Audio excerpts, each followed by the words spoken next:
আজকে তোমাদের সঙ্গে একটা শেয়ার করব নতুন রেসিপি। আর আমিও কিন্তু আজকে এটা নতুনভাবে ট্রাই করলাম, প্রথম ট্রাই করব। তো যদু যা মিলে কিন্তু আজকে আমরা এই রেসিপিটা রান্না করব বলে সকাল থেকে তোড়জোড় কিন্তু শুরু করে দিয়েছিলাম।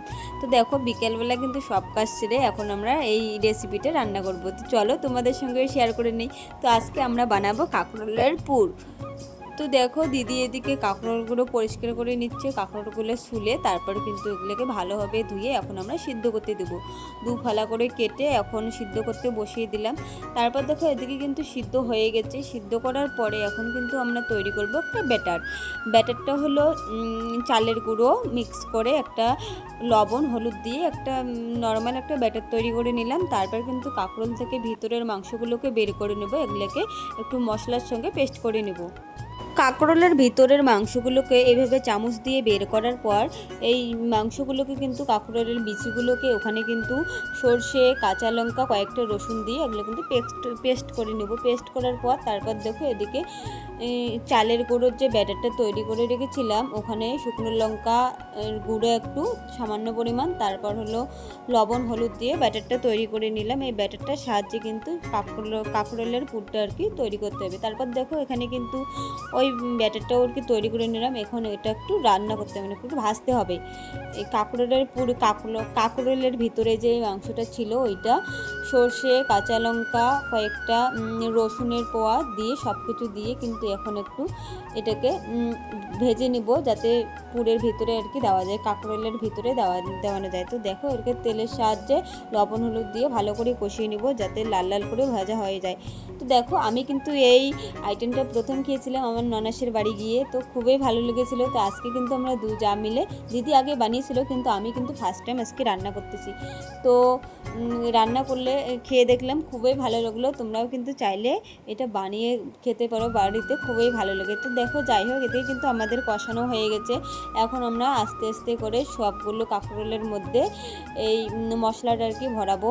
তো দেখো এদিকে মশলাটা আমাদের কিন্তু কষানো হয়ে গেছে। আস্তে আস্তে করে আমরা কাঁকরোলের মধ্যে সেটা ভরাবো। তো দেখো এখানে ভরানো হচ্ছে। যে কোনো স্বাদের জিনিস খেতে গেলে কিন্তু একটু কষ্ট করতেই হবে। তো দেখো এই খাইতে তো 2 মিনিটেই শেষ, আর করতে গেলেও আমরা কিন্তু অনেকক্ষণ ধরে করতেছি, টুকটুক করে একটা দুটো মানে করতেইছি আর কি, অনেক কিছু করা হয়েছে। এদিকে ব্যাটার তৈরি করো, এদিকে কাঁকরোলের মশলার জন্য এসে তৈরি করো, অনেক কিছু করতে হয়। তো দেখো স্বাদের জিনিস খাইতে হলে তো একটু কষ্ট করতে হবে। তো দেখো তারপর কিন্তু আমরা এদিকে সব কাঁকরোলের মধ্যে মশলা ঢুকানো প্রায় শেষ, এখন আর কয়েকটা আছে।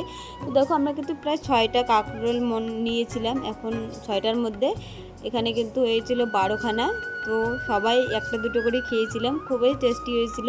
তো তারপর কাঁকরোলগুলো এখন তেল দিয়ে কাঁকরোলের মধ্যে এখন এরকম করে ব্যাটারটা ডুবিয়ে চালের গুঁড়োর মধ্যে ডুবিয়ে এখন কিন্তু তেলের মধ্যে ছাড়বো। আর যেহেতু চালের গুঁড়া তাড়াতাড়ি করে কিন্তু ভাজা হয়ে যায়, মানে শক্ত হয়ে যায়, খুবই সুন্দর আর কি, ভাজতে খুবই ভালো লাগে।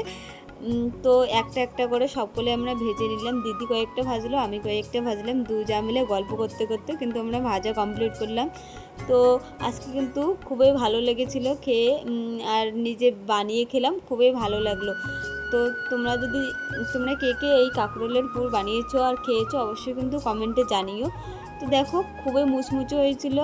যে কোনো জিনিস যখন তুমি প্রথম রান্না করবে বা প্রথম খাবে তখনকার কিন্তু ফিলিংটা আলাদা থাকে। তো আজকে যেহেতু আমি প্রথম রান্না করেছিলাম আর দিদিকে বলতেছিলাম কোনটার পর কোনটা দিতে হবে, কিভাবে রান্না করতে হবে। আমি যেহেতু আজকে ফার্স্ট টাইম রান্না করলাম, আর দিদি তো করেছিল, তো তারপর কিন্তু রান্না করে আবার খুবই ভালো লাগলো। আর রেসিপিটাও খুবই মানে খাইতে দারুণ কিন্তু টেস্টি। তো তোমরা কে কে কাঁকরোলের পুর খেয়েছো অবশ্যই কিন্তু কমেন্টে জানিও।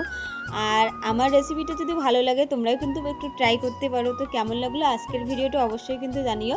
আর ফাইনালি আমাদের কাঁকরোলের পুর কিন্তু রেডি। আর আমার বারবার কিন্তু কাঁকরোল কইতে কইতে তুলে যাচ্ছে, তো যাই হোক তোমরা কিছু মনে করো না।